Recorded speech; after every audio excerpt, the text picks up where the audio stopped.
Assalamualaikum dan selamat datang di Tarikh Talks, podcast di mana sejarah bukan cuma nama jalan, tapi kisah hidup yang ngasih pelajaran. Dan hari ini kita mau bahas satu tokoh yang namanya udah nempel di mana-mana, tapi lo yakin udah kenal dia sedalam itu? Kita ngomongin soal Jenderal Sudirman. Bukan cuma jenderal termuda di Indonesia, tapi juga jenderal yang berperang sambil sakit paru-paru dan tetap pimpin perang dari tandu. Gila sih, itu bukan cuma fisik kuat, tapi tekadnya juga level dewa. Oke, flashback dikit ya. Sudirman lahir tahun 1916 di Purbalingga, Jawa Tengah. Latar belakangnya guru. Yes, literally guru sekolah Muhammadiyah. Tapi siapa sangka, guru inilah yang nanti jadi simbol perlawanan gerilya Indonesia. Dan jangan salah, pas Jepang masuk, dia sempat masuk peta, pembela tanah air.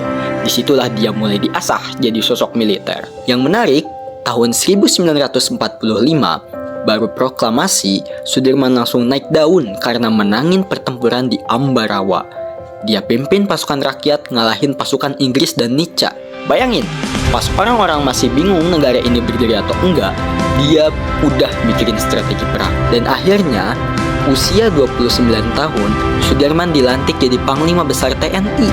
Usia segitu, udah jadi Jenderal Panglima. Lo umur segitu ngapain? Scroll TikTok mungkin? Tapi serius, Sudirman tuh bukan cuma panglima, tapi simbol. Terutama pas agresi militer Belanda yang kedua, tahun 1948. Nah, ini bagian yang paling mind-blowing. Saat itu Belanda nyerang Yogyakarta, presiden dan pejabat ditawan. Negara kayak vakum.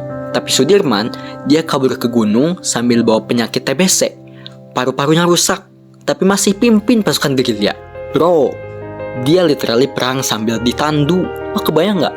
Di tengah hutan, jalan belasan kilometer, hujan, dingin, sakit parah, tapi tetap mimpin anak buahnya. Dan bukan cuma simbolis, strategi dia itu benar-benar bikin Belanda frustasi. Dunia internasional pun akhirnya makin ngeh. Oh, ternyata Indonesia masih berjuang. Kutipan terkenalnya, selama banteng-banteng Indonesia masih mempunyai darah merah yang dapat membuat secari kain putih menjadi merah dan putih, maka selama itu kita tidak akan menyerah kepada siapapun juga. Sampai akhirnya Belanda dipaksa masuk meja perundingan dan kedaulatan RI kembali. Semua itu nggak lepas dari perjuangan gerilya Sudirman yang literally nggak pernah menyerah. Kata-kata itu nggak cuma bikin semangat perang, tapi juga buat kita hari ini. Lo yang lagi jatuh, putus asa, nyerah sama keadaan, ingat Jenderal Sudirman. Bahkan sakit pun nggak bikin dia berhenti. So, kisah Jenderal Sudirman adalah kisah tentang keberanian, iman, dan keteguhan hati. Dan buat kita, mengenang tokoh kayak gini bukan cuma bangga, tapi harus jadi pengingat. Kalau mereka bisa berjuang sekeras itu, kita juga bisa berbuat lebih hari ini.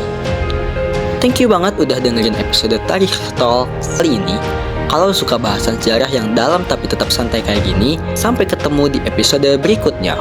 Wassalamualaikum warahmatullahi wabarakatuh. Langsung aja klik subscribe biar lo gak ketinggalan kisah-kisah inspiratif lainnya.